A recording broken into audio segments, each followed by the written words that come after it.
ways by which political participation can be enhanced and political apathy discouraged. Furthermore, adequate political education. If the citizens are adequately educated politically, it will enhance political participation and discourage political apathy. Short political education will tend to enlighten the citizens on their political rights. The rule of law. If a country is governed by the rule of law and not by the rule of men, and all citizens are equal in the eyes of the law, political participation will be enhanced, and many people will not be apolitical. Independent judiciary.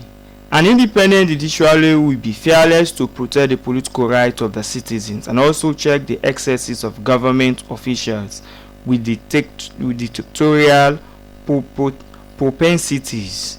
Discourage. If both officials and official oppositions are accorded recognition, short opposition will act as watchdog to the activities of the government. So if there is adequate political education, the citizens will be educated with regards to their political rights, and this can discourage political apathy. You don't have to look to the point that if you are illiterate, politics is not for you, it's only meant for those who can read and write. No, political participation is meant for everybody. You can participate not by holding office, you can even participate by voting. You are part of the decision making process of the country. Then of course there should be the existence of the rule of law and not the rule of man, that the citizens, everybody must be equal before the law. As what Professor Evidaisi was trying to say, supremacy of the law is supreme and nobody is above the law. If that happens, it can also encourage people to participate in politics. They cannot become apolitical. Independence of the judiciary. The judiciary should be devoid of the control of the executive arms of government. They should be fearless to protect the political rights of the citizens and also try to check the excesses of government officials. If that happens, it can encourage people to participate in politics. Recognition of opposition.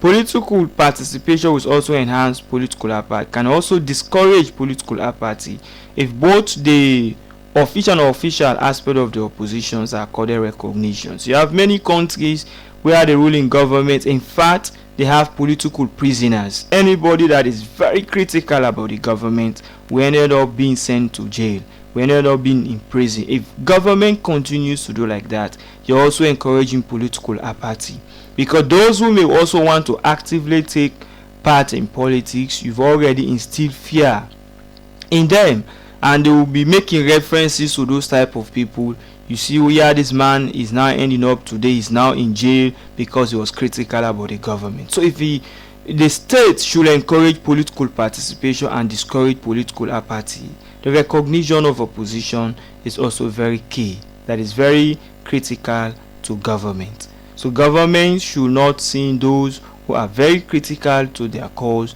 as a means of intimidation by sending them to prison, but have to ensure that they encourage political participation.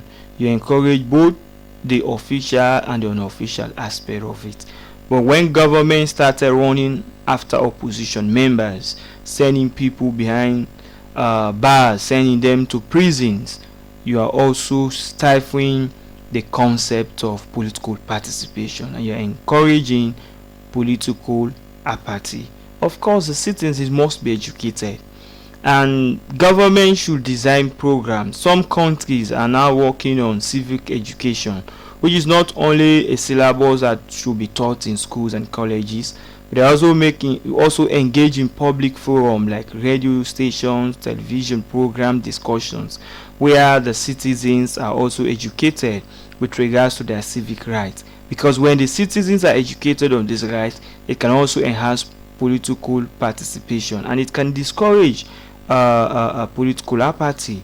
So government should also develop short programs that can also aid what we call adequate political education, because in short programs, both those who are educated and uneducated will also listen, and that will also develop the zeal. It will also develop the confidence in them that indeed we have a political right to participate in the government of our country. But the situation wherein these people are not having this type of education, most of them may not want to participate. Like for instance, like when you talk about the rule of law, if a country is governed by the rule of law, by the constitution of the state, and not by citizens, the citizens are well informed, and they also have the confidence that if I challenge an election result, if I petition the outcome of an election result to a competent court of law, justice will be handed over. They will have the confidence, they will develop the zeal to participate in politics. But a situation wherein the court is being controlled by one man or by one executive organs of government, that is the president, what happens? Many people see no reason why they should participate, because at the end of the day, if even they challenge the election result in court, their issues cannot be looked into. Or there are many political parties, overnight they will just decide to dismiss a member, that you are no longer a member of this political party. So therefore, if the court is independent, despite being the ruling government or not, that individual should be able to challenge the political party leadership to court, and the court should be there to protect the political rights of that particular citizen. Recognitions, as we said earlier on, if members of the opposition political party, they should be seen as playing the role of a watchdog. In other words, trying to put government on their toes, and the state should not be seeing them as state enemies. Because when we get to a point the government is now seeing the opposition as enemies of the state, what happens? You also encourage political apathy, and most people who may want to participate in politics will also distance themselves from doing so. So what happens? There is going to be huge political apathy. So as we also said earlier on, the government, they should also encourage the existence of a multi-party system, and that is why many countries are now being forced to practice democracy. Because when we have those days, we have dictators moving countries to one party state, there is the existence of one political party. They also contribute to political apathy, because the citizens are not presented with alternative choice in order to change a government or to choose leaders. They only are subjected to one man point of view, that is the existence of one political party. That is also what the concept is saying.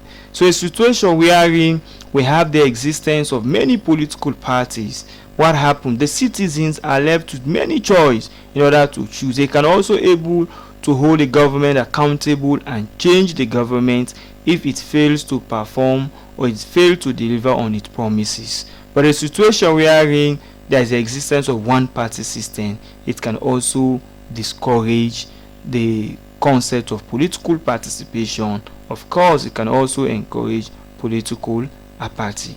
Then of course, if the state is to discourage political apathy, government also has to deliver on its promises.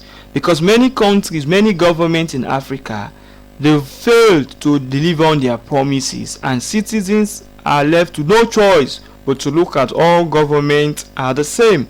In fact, they've even developed the perception that we've changed government for the past how many years, our situations are the same, they are not changing. So in fact, these people can also develop political apathy, because at the end of the day, the questions that comes to mind, what are we changing government for? If we change, what positive change will that bring to the country? We've changed government for the past 5-10 years, we are of the same people. So in fact, some people, even for them to go and register, it become an issue, because they look at, there is no need for us to change the government. So therefore, if we want to ensure there is a political participation, government also has to deliver on its promises. Government has to deliver on their manifestos, and the citizens should see this development tangible, not development where it is more based on newspapers and it is based on more narratives and hearsay. The citizens are not seeing the actual development on ground. If that continues, at the end of the day, you will discourage many people from participating from politics. So of course, as we said, the tickets to political parties or members or being given leadership